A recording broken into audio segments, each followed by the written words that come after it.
Je vous propose une vidéo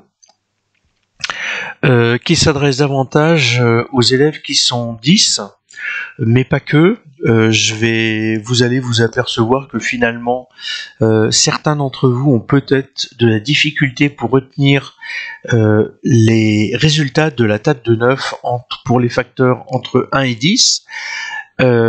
Vous connaissez certainement cette écriture-là, c'est-à-dire que si vous savez compter de 0 à 9, normalement, vous pourriez retrouver les résultats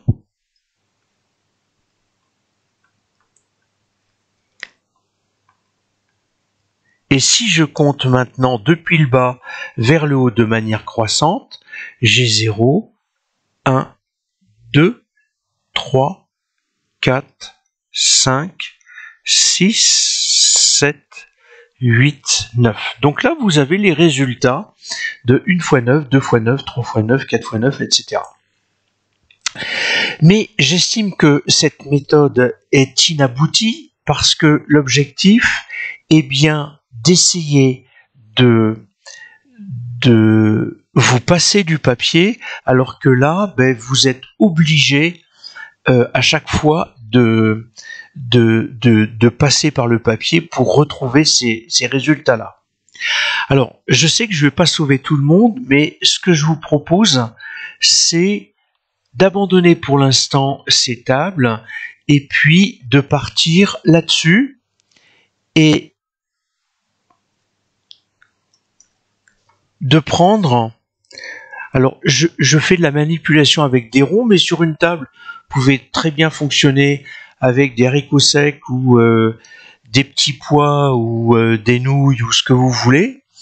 Et finalement, de vous apercevoir que si vous avez 3 d'un côté pour aller à 9, vous avez 6 de l'autre. Que si vous prenez 4 d'un côté, vous allez avoir 5 de l'autre, que si vous prenez 2 d'un côté, vous avez 7 de l'autre. Alors, là, ce que je vais vous demander de faire, c'est de la gestion mentale. Justement, l'objectif est de... C'est pas ce que je voulais faire, c'était ça. L'objectif, je souligne le mot gestion mentale, c'est cette fois-ci de visualiser dans votre tête. Donc une fois que vous avez fait les déplacements, bien visualiser que 2 et 7, ça vous donne 9, que 3 et 6 vous donnent 9. Déplacer, manipuler, peut-être que la prise en main de ces quantités vous aidera aussi à mieux comprendre ce que je vais vous expliquer maintenant. Alors, en revenant sur les tables de multiplication, vous voyez que le facteur qui est là, donc 1, 2, 3, 4, 5, 6, 8, 9, 10, correspond au facteur de la dizaine moins 1. C'est-à-dire que si je prends 3 comme facteur, la dizaine c'est 2. Quand je prends 5, la dizaine c'est 4. Quand je prends 6, la dizaine c'est 5. D'accord ? Et ensuite, vous allez vous apercevoir que lorsque vous additionnez chacun des résultats, vous trouvez tout le temps 9. Donc finalement, 8 fois 9, c'est 72. Pourquoi ? Alors peut-être que vous direz 7,2 au départ, parce que la dizaine, c'est 1 de moins le facteur, et vous devez ajouter la quantité nécessaire pour obtenir 9. Une fois que c'est fait, ce que je vous propose, c'est d'enlever les résultats, et puis on va les retrouver. Donc je vous ai dit, si j'écris 6 fois 9, on a dit que la dizaine, je mettais 1 de moins, donc c'est 5.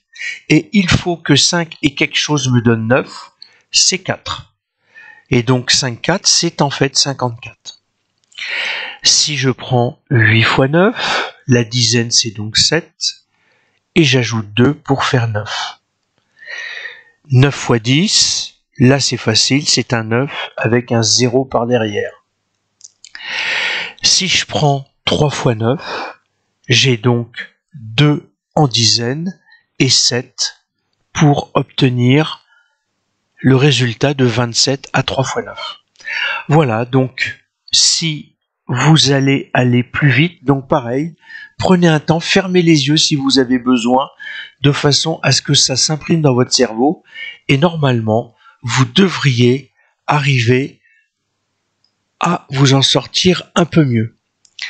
Je voudrais quitter la table des 9 pour arriver à la table des 8. Donc ici, c'est 36, et là, j'ai 9.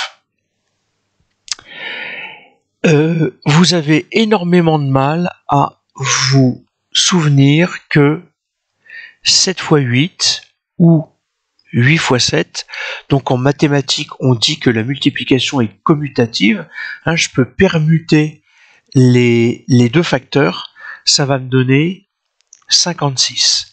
Et ce résultat de 56 est difficile à sortir, je ne sais pas pourquoi. Alors le moyen que je vous propose, il m'a été donné, donc je n'ai rien inventé, je ne fais que transmettre et citer une collègue, c'est de dire, quand vous voyez 7 fois 8 ou 8 fois 7, eh bien finalement, ayez le réflexe dans votre tête d'écrire 5, 6, 7, 8 et de dire que 7 fois 8 ou 8 fois 7, c'est 56.